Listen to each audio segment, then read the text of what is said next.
Hello, and another warm welcome to another Tuesdays at 2, a time when I come on and talk about a different career management topic each week.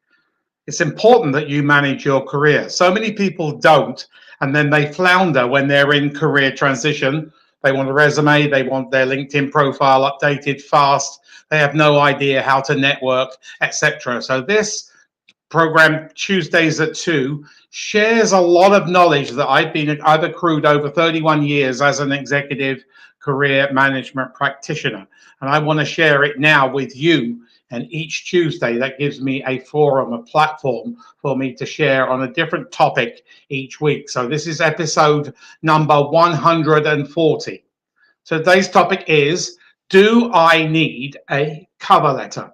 Do I need a cover letter? So let's get a little bit of perspective in this. A cover letter takes you from today forwards, written in the personal pronoun, the word I, my, he, or she.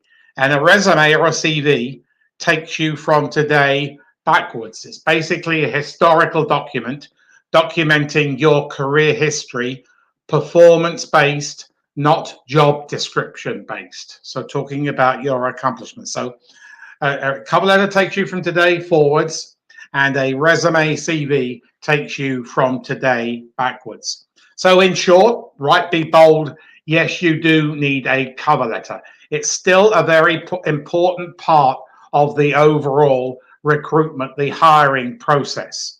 And if you don't have one, that can count you out of a potential interview. So just like the Boy Scouts motto, be prepared.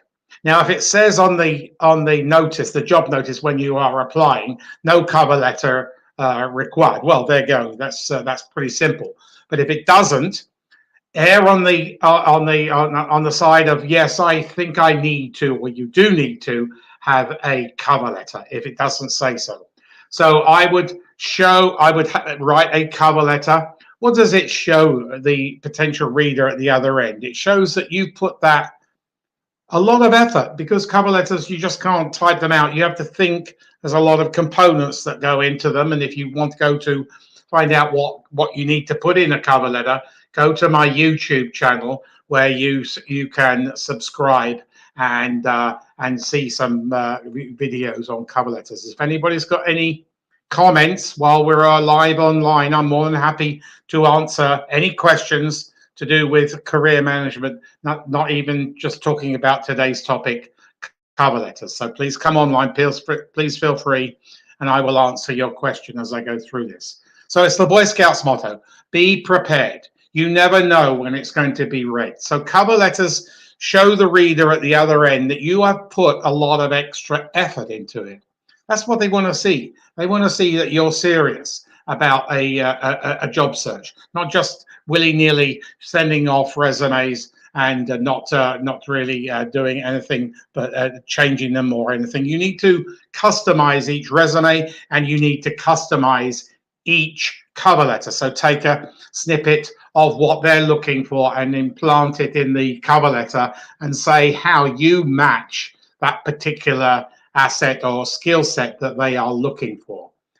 It also sets you apart from other candidates. So if other candidates don't send a cover letter, and you've got a cover letter and they were looking for a cover letter, that already sets you apart. I do know executive recruiters, and I do know HR professionals, yes, being very honest here, that never read cover letters, but others that read them back to front, upside down, inside out. So that's where you need to go back to the Boy Scouts motto, be prepared, because you never know. It just takes you another 20 or 30 or 40 minutes to prepare a cover letter. So customize for each application, and that grabs the attention of the hiring authority, whether it be an HR professional or an executive recruiter. So there are 5 different types of cover letters, main types of cover letters. So let me go through them right now. So there's a letter in reply to an advert, and in that you tell them why you are the perfect candidate and give them some examples of what they're looking for in that particular job notice in your cover letter. So it matches that job and the application to your skill set. And if you've got less than, say, 80% of skill sets, don't bother to apply. You're going to get frustrated because you're going to get more rejections. Only apply if you have got more than, say, 80% of the qualifications. Now, if you haven't got that 80 to 20, 80 to 100%, be open and be honest and tell them, however, I would like to draw your attention to the fact that I do not have this or that or whatever. However, I'm a fast learner, and I will ensure once on my appointment that I will be very, very positive, have that skill set within a few short months. So that shows them at the other end that you really are a powerful, very, very an ideal candidate. So tell them in an advert if you haven't got some skill sets, but don't apply just for every job where you've got less than, say, 80% of the qualifications. Please feel free, if anybody's got any questions to do with executive career management, I'm more than happy to answer them, not just to do with today's topic on cover letters. So the number 2 cover letter is to an executive recruiter. Now, there are some things you need to put in here. You need to tell them whether you're willing to relocate. If you're willing to relocate, give them the cities where you're willing to relocate. Second thing is, are you willing to travel? If you're willing to travel, give them a percentile time of what your 100% of time is that you are willing to travel. Just a rough estimate, because nothing's going to come together like that, but just give them some idea. And then tell them you would like to go on their database, because they don't find you jobs. When the job comes on their client, from their clients, then they go on the hunt for talent. But you always need to be on their database. That's a very, very crucial thing for career management. And also keep your LinkedIn profile up to date so then they can find you and fully complete. So advert, a letter to executive recruiters. The next one is direct mail. The bulk of the jobs, if you've been hearing me on Tuesdays at 2 and watching my YouTube channel, the bulk of the jobs, doesn't matter where you are in the world, in the Western world, are hidden. They're not advertised online. Very few percentile of jobs are advertised online. You need to go on the hunt. You need to be a detective, and you need to go and find those jobs. So if you want to go and work, you're in career transition, or you're contemplating a career move, and you'd like to go and work for XYZ company, go on XYZ company's LinkedIn page, and then start looking through the people at who are engaged or employed by that company, and start to network within. And that's where hidden jobs, and that's where you're going to generate leads. Look for somebody who will be your boss, or your boss's boss, and then also network offline, off the hiring line, off the function line, so that you can get some idea of networking within, and I get some idea of culture and all sorts of different things that go with that. So then you'll be far more prepared when you talk to career decision makers, and hopefully that will lead to an interview. So the bulk of the jobs are through direct mail, hidden. And then the next one is networking. So you can't get enough of networking. I am a furious networker, just both online and in person, no holds barred. But I built a huge database. But I'm very, very I'm very narrow in my approach of putting people in my network, building my network. I don't go this way. I go very, very narrow. So we got advert, executive recruiter, direct mail, and networking. And the fifth and final one is something that I write very frequently, very infrequently, sorry, is a PAIN cover letter, PAIN. So there are, in good economic times and in bad economic times, there are always companies hurting, needing particular skill sets to restructure companies, or to revive floundering finances, or having problems with corporate compliance. The list goes, or sales, list goes on and on and on. So the PAIN cover letter is a letter where you've done you've done your due diligence, your homework. You're pretty sure on the facts that you've gathered, and then you put a business case to the person who will be your boss, or your boss's boss. So you would say something during my due diligence. I've uncovered the fact that you are meeting corporate compliance, or you're not meeting SOX, or you're floundering on this, or your sales are low.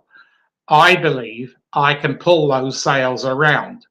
Why don't we have an interview?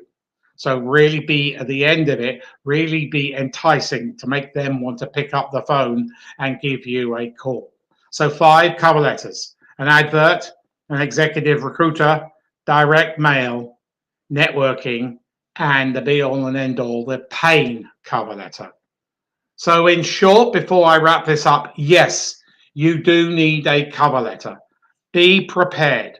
Never miss out on an opportunity just simply because you didn't spend 20 or 30 minutes preparing a cover letter customized, tailored to that particular job.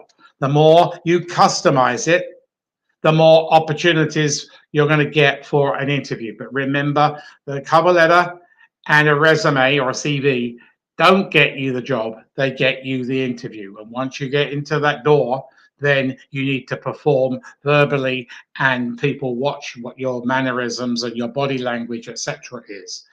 So hopefully this has clarified a lot of myths out there about cover letters.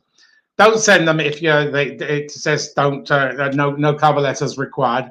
But if it doesn't say that, be prepared and do send them. Just send them, and if they rip them up or put them in the recycling, yes, then that's their issue, not your issue. You've done your job, and you've solidified your chance of becoming the #1 candidate or being put into that talent pool.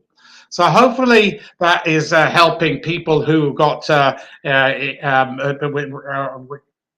uncertain about cover letters. There's a lot of people who say, I never write a cover letter. Well, no wonder you're in career transition for a long time.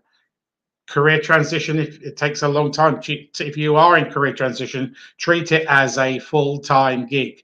And don't just distribute resumes and cover letters willy-nilly. Be very, very focused in your area where you want to go. So hopefully that's addressed everybody's concern or issues, the myths attached to cover letters. If anybody's got any questions, please put them in right now. I'm seeing that this summer, July and August, are always the best 2 months for recruitment. Next month is going to be, there's going to be a chunk of people rejoining. The 70% of job searchers drop out on or about the 1st of July, and then they come back in about after Labor Day, and then there will be chunk. So big competition, and you don't want to be in as big a competition. So we've still got little bit over 2 weeks of summer. So if you are in career transition, elevate your job search right now, and you will reap the rewards. Some of my clients who started just at the end of June are now already in multiple offers, and they are senior business leaders and mid-level managers. So the recruitment is really good right now across the world, any function, any level. Anybody got any questions? If not, I will wrap it up. Let's see what the topic is next week. Topic for next week is 6 key LinkedIn tips. 6 key LinkedIn tips. So I will prioritize them for you. If you're interested in LinkedIn or learning a bit more, because you can never learn too much about LinkedIn, I'll be here Tuesdays at 2 p.m. Eastern time next week. Thanks for listening and have a great week. But remember, do something this week to manage your career.